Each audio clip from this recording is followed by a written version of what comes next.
Alright, so next up in the static stretching, we're just going to look at a couple of core movements. So looking at your external rotation, so your obliques, stretching those out, and a little bit of your lower back, and a bit of abs as well. We'll start with abs first because it's the simplest. We're basically just going to get into that prone hip drop position that we use quite frequently. So you can start all the way down the floor, chest down. Now, a relatively simple stretch. All I'm going to do is look up, look forwards. I'm going to push my chest up to the floor in this position, so I'm stretching out my abdominals. I'm going to look up towards the ceiling. That's going to open up everything together. My arms completely locked out. I don't need to hold my weight here, just straighten those arms out. Now, it depends on how flexible we are. You might not feel any stretch whatsoever there. So what you can do is just inch your feet forwards a little bit and basically try and get your hips a bit further forwards. Push in your belly button as far through your hands as you can into this position from here. Always trying to lift that chest up a little bit higher, always trying to get your belly button through those hands. That's fairly basic for an abdominal stretch. If you wanted to make that harder, you could go into a standing variation using a pillar or support behind you. Again, this is advanced, so I wouldn't do this one straight away. You're gonna have to get used to the distance, so just want to be a little bit away from it. To start off and bring my hands up overhead. I basically do the same movement, but I've got no limitation with my hips touching the floor now. I can just go back as far as I can go back. So I'm going to bring my hands up overhead, which you can see is already opening up my abdominals. And I'm just going to keep walking my hands down. Breathe out and look back. So you can see that stretch, big opening pattern from the stomach. You won't want to hold that for a full 2 minutes like we normally do for everything else. It's quite demanding, quite an open stretch on the diaphragm. You don't want to compress the spine for too long, so do that in short bursts for the exercise. Still nice and slow when you're doing it, but 10 seconds or so, loosen off, go back in, 10 seconds or so, and loosen off. If I want to stretch for external rotation, loads of different ways we can do it, ranging from the simple grabbing hold of a pillar and twisting round as far as you can go. If we'll go a little bit more technical, it's going to take a seat. I'm going to bring, let's do right foot up in the air.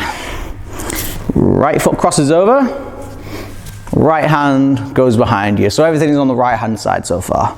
Now all I'm going to do is use this leg here as a pillar to push against, so like you'd use a pillar on the wall.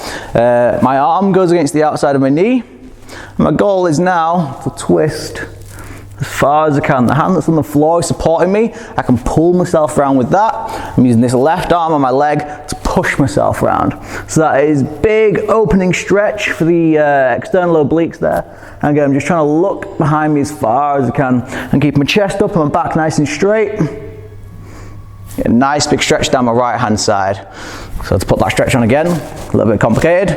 Right foot up, right foot over, right hand behind you. And your left arm can just go against that knee to twist yourself around. A couple of lower back stretches, a simple one first, the easier of the two first. I'm going to get into a kneeling position. I'm going to walk, caterpillar walk, my hands out to the front. Jaw between my biceps, and I'm going to sit my bum down towards my feet. I'm trying to compress my chest and my stomach down towards the ground. If you need to get your knees a bit wider, get a little bit wider. So it depends on how flexible you are at the moment. You might get a stretch just doing this. If you've got a little bit of basic flexibility, you probably won't feel anything there to get a bit of a lower back stretch on.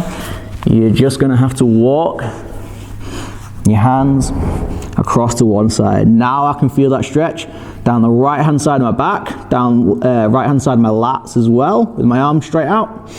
Nice stretch to loosen off one side of your back at a time. Again, you can spend quite a lot of time there, so you can spend a good minute and a half to 2 minutes in that position. Once you've done, slowly walk it all out. I'd sit up for a second, loosen off your back, and then go to the opposite side.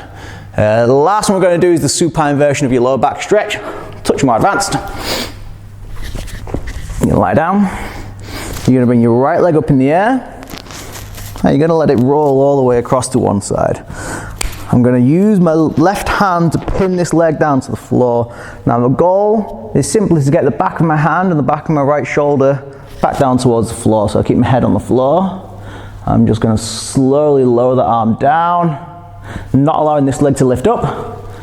Just trying to get that shoulder, elbow and hand back down towards the floor. So I'm trying to get my back, both of my shoulders, as flat against the ground as I can. If we want to make that stretch harder, you can see I'm shuffling my legs a little bit to open up my hips a bit more. That's going to make it a touch harder on the right hand side of my lower back. Nice and gentle. If you can't get your chest all the way down to the floor, allow your knee to bend a little bit more. Don't lift it as high. Have it a little bit lower and just stop whenever your back is telling you to stop. If you can get to the floor, get to the floor. If not, just get as low as you can. Again, don't try and snap yourself in half doing any stretching. Gradually try and get there. It's not a race. You don't have to get everything to the floor. Go to wherever your body is comfortable going to and then try and gradually progress it from there. So those are 4 stretches for general core area. Next up, we'll look at the upper body stretching.